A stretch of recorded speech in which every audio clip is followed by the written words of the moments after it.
There you go. We got it. Let's go to the beach and test it out.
So I've tested it for a couple of days.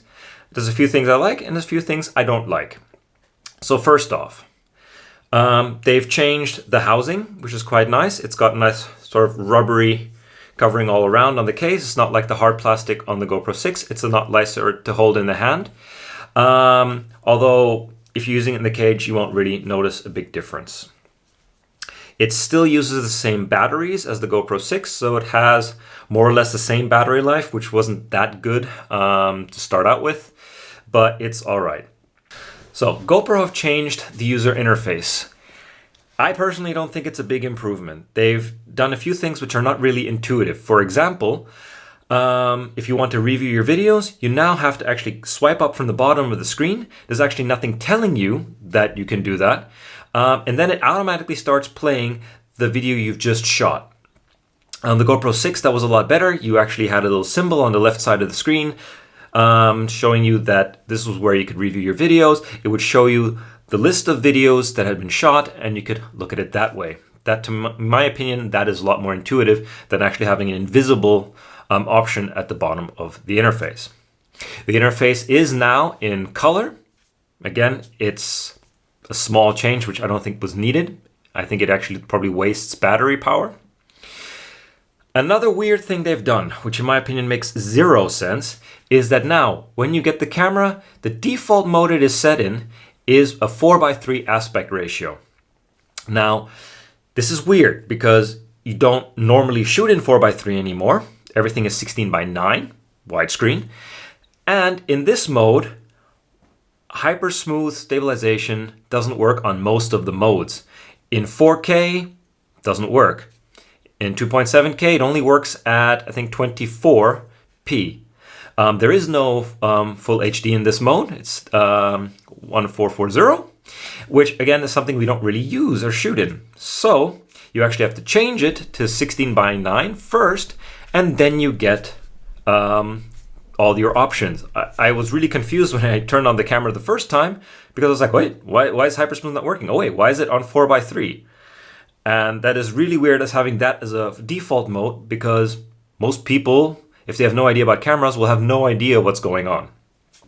Another thing that's a slightly bit strange on the user interface is now we don't have the auto rotate option as such. It's been renamed landscape. So now the GoPro now has a little bit of an option where if it's turned on its side like this, it'll shoot in portrait mode, which is great for things like Instagram TV and so on, which need to be shot in a portrait mode. However, when you have landscape set to auto, when you turn the camera over and start recording, it will automatically record in portrait mode.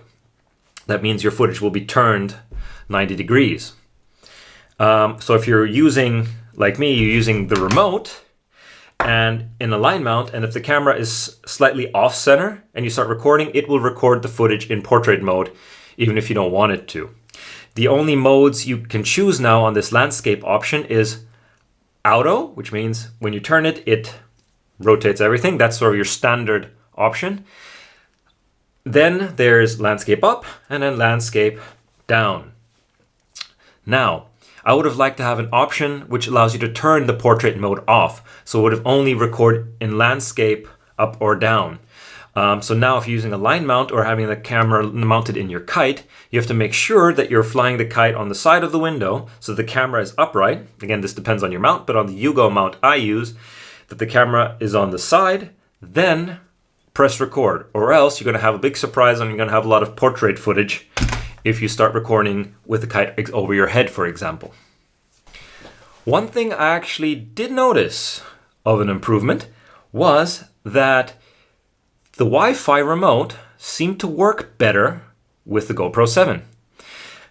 Generally about how fast it reconnected to the camera after I fell in the water. On the GoPro 6, if I fell into the water for longer than 1 or 2 seconds, the remote would lose the signal to the camera. And then it would take good 10-15 seconds before it would reconnect with the camera.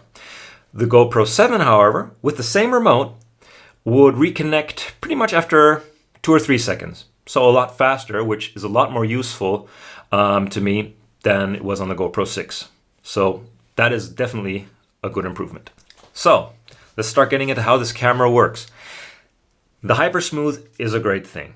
The stabilization is a lot better than it was on the GoPro 6 and definitely a lot better than it was on the GoPro 5. If you look at a side-by-side comparison, you see that the GoPro 7's footage is quite smooth, but you don't notice a huge difference until you actually get into a bit more movement where the GoPro 6, the footage would jerk, the whole screen would jerk once you would leave its sort of comfort zone. And the GoPro 7 sort of transitions smoothly from that super stabilized mode to that little bit of a shake that it can't compensate. The GoPro 6 and the GoPro 7 still crop up to 10% of the picture, so it'll basically be slightly less wide than what you're shooting in. The hardware inside the GoPro 7 is virtually the same as the GoPro 6's. So your highest frame rate on 4K is still 60p. And 240 frames per second, so 240p at full HD. Now here's a little bit of a problem. The Hypersmooth only works up to 4K 50p. So if you have your camera set to NTSC, on 4K, you won't be able to shoot in Hypersmooth on 4K 60p. The highest frame rate it will shoot at is 30p on 4K and 60p on full HD, which is slightly annoying, but it's something you can deal with.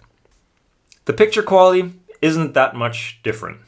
I didn't notice any huge difference between the quality of the footage from my GoPro 6 or the GoPro 7. I spent quite a lot of time in the last hour looking at similar footage shot from line mounts and from the kite, and it's not majorly different.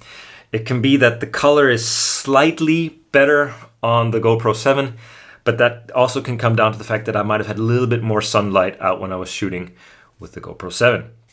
So I would say you're not going to gain a massive quality boost if you upgrade to the GoPro 7. Another cool thing on the GoPro 7 is the new Hyperlapse feature called Time Warp.